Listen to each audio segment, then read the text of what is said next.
บายดีพี่น้องมาพบกับบ่าวกุ้งอาแซ่บเอาไปเนี่ยวันนี้ก็ได้ละพี่น้องโอ้ยเกือบต้มนี่ปลาเป็นน้ำต้มคือจะซื้อเข้ามาพี่น้องเลยผมมีเวลาเห็นขอเที่ยงกันพี่น้อง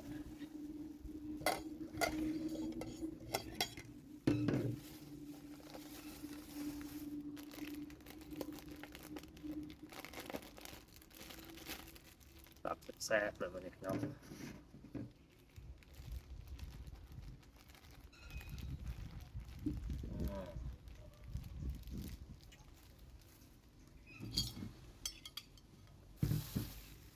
น้อง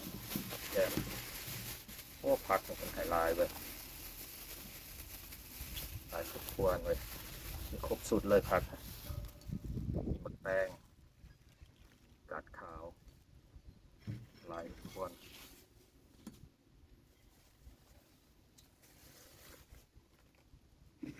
ข้าวไม่ได้ก็น้ำต้มพี่น้องต้มสดฮ้อน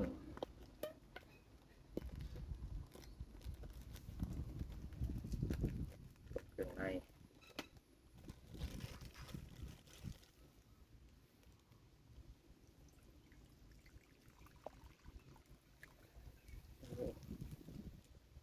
หลายนิดเลย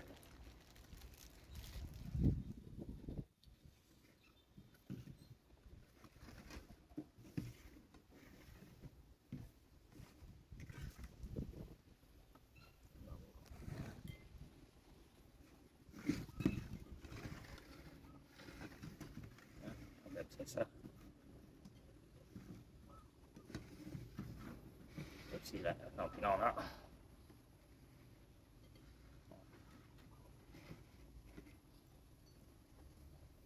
เอามาเหนียวอ่อนพี่น้องนี่นี่เหนียวอ่อนอันนี้ละ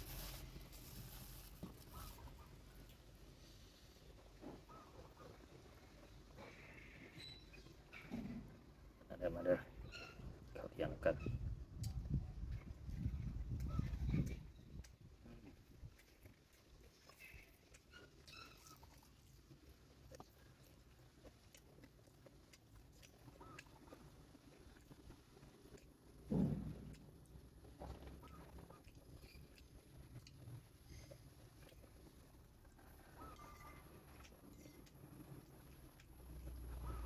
ต้ม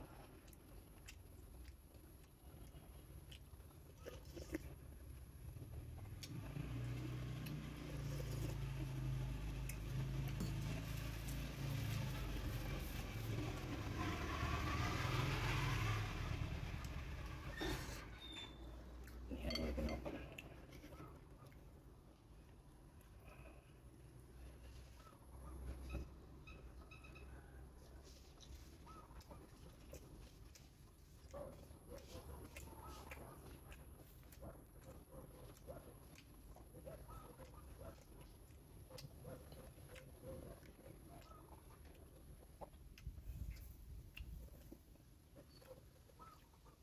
ว่ามาเลยบอกเลยว่าแซ่บอันดับหนึ่ง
ยังสุวรรณแท้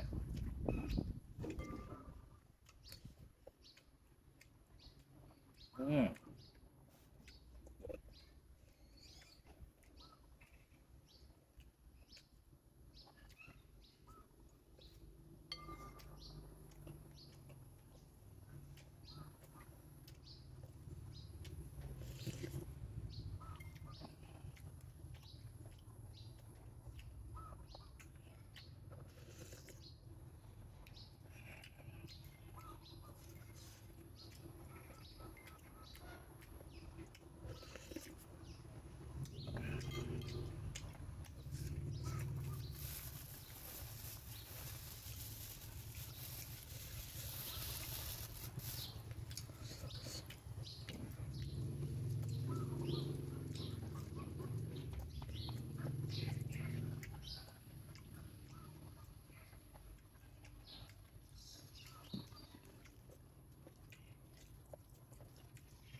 วันนี้วันที่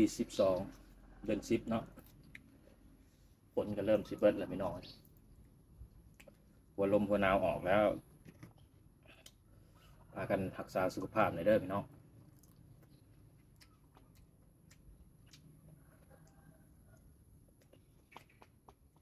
เข้าสู่ฤดูหนาวแล้ว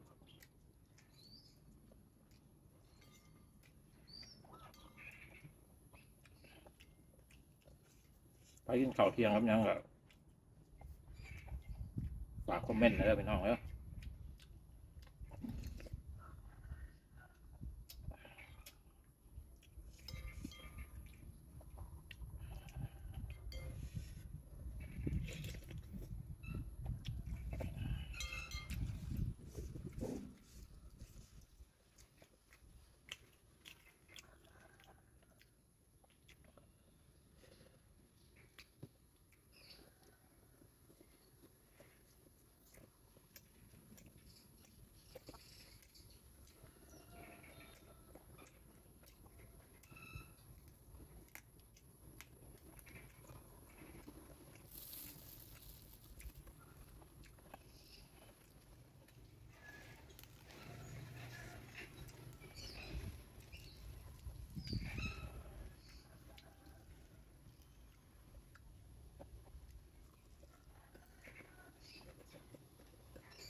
อืม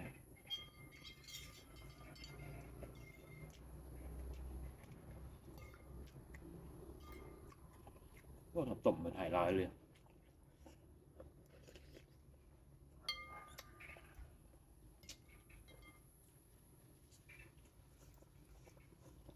ตอนก็หลาย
ลืมมานำมาสับว่า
ส่วนน้ำต้มเอา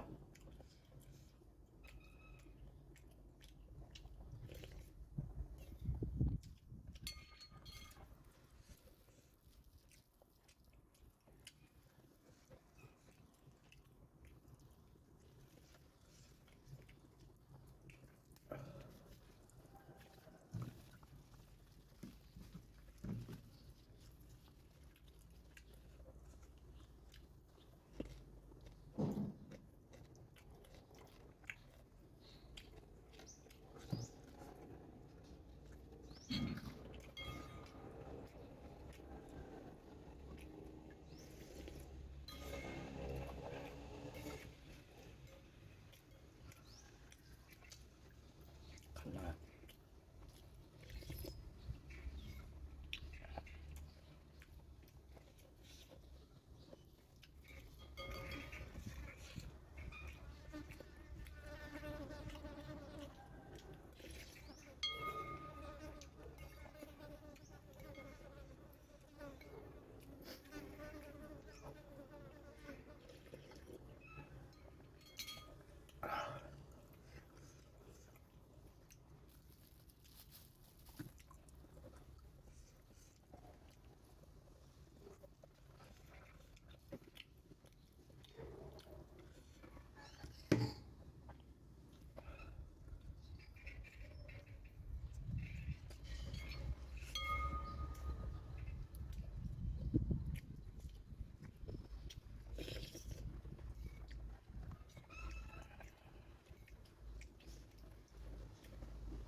อิ่มเนาะพี่น้องเนาะ